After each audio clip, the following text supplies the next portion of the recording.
is the apprehension relocation test, a test for instability at the shoulder. So I'm going to have the patient at 90 degrees of abduction, and then I'm going to slowly externally rotate her affected side and look for apprehension. If she has apprehension, I'm going to slowly take her out of that and then relocate the shoulder. Then do it again. And then I can also do the surprise aspect of this where I would just let go and look for apprehension. A positive would be apprehension or pain with this. If the pain goes away once the shoulder is relocated, this is a positive. This is the anterior drawer test to test for instability at the shoulder in the anterior direction. So I'm going to abduct the patient about 80 degrees of abduction, 20 degrees of flexion, and 30 degrees of external rotation. Then I'm going to stabilize the coracoid and the scapula, and then pull up for an anterior drawer. And then for a posterior drawer, I'm going to apply my pressure posteriorly. A clunk or excessive motion is a positive for either of these. This is the jerk test to test for instability at the shoulder. So I'm going to flex the shoulder to 90 degrees, internally rotate, and then I'm going to stabilize the scapula, and I'm going to axially load while I horizontal adduct. A positive would be a jerking response of her trying to get out of it. This is the sulcus test to test for instability. So I'm going to apply a downward pull on my patient's arm and then feel for the sulcus. And I'm also going to compare this with the opposite side, and if they're both equivalent, then this can indicate systemic laxity. It's more important if only one side is showing this, and greater than 2 centimeters of a sulcus is severe and positive. This is the load and shift test to test for instability at the shoulder. So I'm going to stabilize at the acromion and then shift the humeral head anterior and posterior. A positive for this would be excessive motion or a clunk. If it's excessive in both directions, it could suggest multi-directional instability.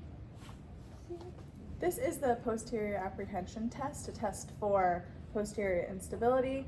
So I'm going to bring my patient's arm about 90 degrees in scaption.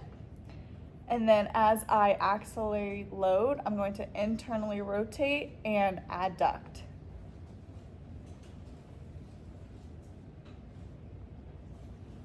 I'm looking for apprehension or a clunk, and that would be positive. This is the near impingement test to test for impingement. So I'm going to internally rotate the arm and then abduct all the way up. And then I'm going to do the same in external rotation. And if this patient complains of pain with the internal rotation, then this is a positive for impingement. If she complains of pain with external rotation, then this can be a sign of AC joint pathology. This is the Hawkins-Kennedy test to test for impingement at the shoulder. So I'm going to flex the shoulder to 90 degrees, medially rotate, and then do a quick drop into internal rotation. And a positive would be reproduction of her pain for this test. This is the Zaslov test to test for impingement at the shoulder. So flexing her arm abducting her arm to 90, as well as external rotation to 80. Then I'm going to apply an external rotation resistance, and then as well as an internal rotation resistance. If her internal rotation is greater than the external rotation, this can indicate a rotator cuff pathology. If the external rotation is greater than the internal rotation, and then this can indicate a labral or capsular issue. This is the posterior internal impingement test to test for impingement, typically in overhead athletes who complain of their pain when they're about to release. So I'm going to bring my patient up to about 90 to 110 degrees of abduction, and then some slight external rotation, extension, and then maximally externally rotate to as much as she can. And then I'm looking, the positive would be a sign of that posterior pain that she came in complaining about. This is the supine impingement test to test for impingement. So similar to the near, I'm going to abduct her arm to 180 and then internally rotate. If there's pain with this, then this is indicative of impingement. This is the AC joint crossover or crossbody test to test for AC joint problems. So this one can be done actively or passively. So I'll just have the patient do it actively. Can you raise your arm to about there and then cross it over to your body, to your other shoulder? Good. And if she complains of pain right where her AC joint is, this is a positive. This is the Yergason's test to test specifically for the transverse humeral ligament. I can palpate the long head of the biceps, and starting in pronation, I'm gonna have my patient turn into supination and external rotation while I provide resistance. So go ahead. And if I feel any clicking or hear any snapping underneath my thumb where the long head of the biceps is, then this is a positive test. This is the AC joint shear test. I'm going to place my hand over the scapula and the clavicle and provide a shear. And then if she has her complaints of pain right where her AC joint is, this is a positive test. I can also do the Paxonose test, which is where I place my thumb over the acromion or scapula and the clavicle and then pinch. And same thing if she has that AC joint pain, this is a positive test. This is the Speeds test to test bicipital tendinopathy. So I'm gonna flex her shoulder, supinate, fully supinate and fully externally rotate, keeping the arm extended. Then I'm gonna provide a flexion resistance, so don't let me push you down. If patient complains of her reproduction of her symptoms, this is a positive test. This is the Clunk test to test for labral or anterior instability. So I'm gonna first place my fist underneath the affected shoulder and then bring her into abduction and external rotation, and then trying to push that aspect into my fist. And if she has reproduction of her symptoms or a clunk, then this is a positive. This is the labral crank test to test for labral involvement. So I'm going to elevate her arm to about 160 in the scapular plane, and then I'm going to bend the elbow so then I can load axially and then also provide internal and external rotation.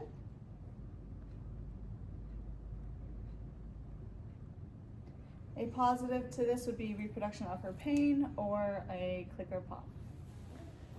This is the O'Brien's test for a labral pathology. So I'm gonna flex the patient's arm to 90 degrees and internally rotate and then horizontally adduct. From here, I'm gonna provide a flexion resistance, so don't let it move you. All right, and then if she has pain or a clickable pop, then I'm going to note that and then externally rotate and then provide the same resistance. And then if there is relief with the external rotation, then this is a positive test. This is the resisted supination external rotation test for labral involvement.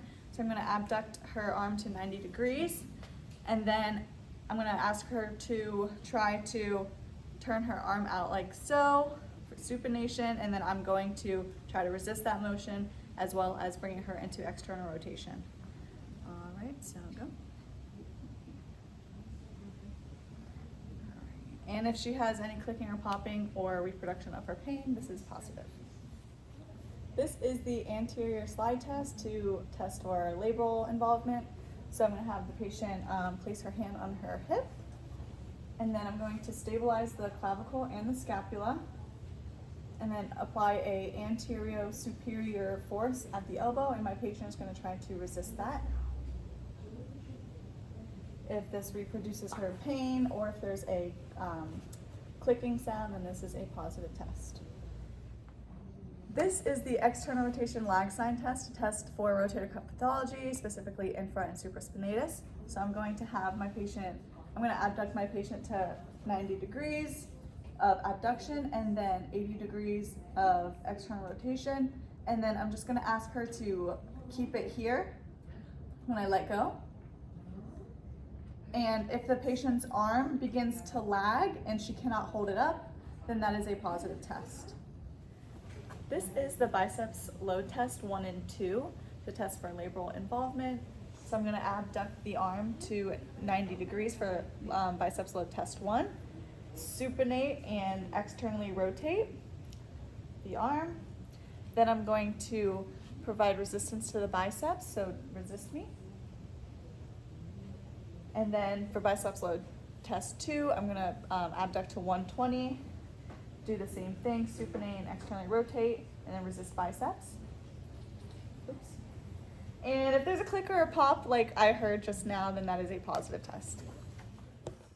If the click or pop reproduces the patient's deep shoulder pain, then that is considered a positive. This is the Hornblower's test to test for rotator cuff pathology, specifically the teres minor. So I'm going to flex her arm to 90 in the scapular plane, and then externally rotate to around 80, and then provide resistance, forcing her into internal rotation. If she cannot hold my resistance or externally rotate at all, this is a positive test. This is the internal rotation lag sign test, a test for rotator cuff pathology, specifically the subscapularis. So I'm gonna have the patient place her hand behind her back, like she's reaching for something behind her back. And then I'm going to lift it off of her back and then tell her to keep it here. And if she slowly starts to drop out of that, then this is a positive test. This is the Champagne supraspinatus test to test for rotator cuff pathology. So I'm going to have her flex her arm to 30, abduct to 30, and externally rotate. And then I'm going to try to push her inward, and she's going to have to try to resist me. If she cannot complete this, or if there's reproduction of her symptoms, then this is positive. This is the belly press test to test for rotator cuff pathology, specifically the subscapularis. So I'm going to have the patient place her hand on her belly, and then I'm going to place my hand on top of her hand and tell her to press into her belly. If the patient presses in with her wrist or cannot press at all, this is a positive test. This is the drop arm test, a test for rotator cuff pathology. So I'm going to abduct my patient's arm, and then when I let go, I want her to slowly lower it to her side. And if she goes into a quick lowering and does not slowly lower this arm all the way, then this is a positive test. This is the drop sign test, a test for rotator cuff pathology, specifically the infraspinatus. So I'm going to have her externally rotate to about 45 degrees, and then I'm going to provide resistance, forcing her to go into external rotation. If she drops out of this or cannot maintain the external rotation, this is a positive test. So I'm going to start with the posterior glide, and all of these joint mobilizations are going to be done within the open pack position. So for a posterior glide, I'm going to provide a AP glide at the shoulder, at the humeral head. And again, I can do either a grade 1 through 4, whether it be for pain or stiffness. For an inferior glide, instead of applying an AP force, I'm going to apply a caudal force. Again, doing either a grade 1 through 4 for that. And then the last one, I'm going to do a lateral distraction for general mobility. Getting underneath the axilla and providing a lateral distraction. And again, one more time, grade 1 through 4 can be added to these dependent on the patient. Another type of mobilization I can do would be called row the boat, and this is a grade 2 quadrant mobilization. So flexing the patient's arm up to as much as she can flex to, grabbing at the elbow and the wrist, then I'm just going to apply a flopping motion, having the patient relax her arm, and doing this for about 30-second bouts, 3 times. The last one that I can do is called flop the fish, and this is a quadrant grade 3 mobilization, so if she's having lack of motion or stiffness. So bringing her up to as much abduction as she can, and then grabbing a hold of the wrist, and I'm going to, again, do a flopping motion, having her relax. I'm just flopping that into the table for 30 seconds, and I'll do this 3 times.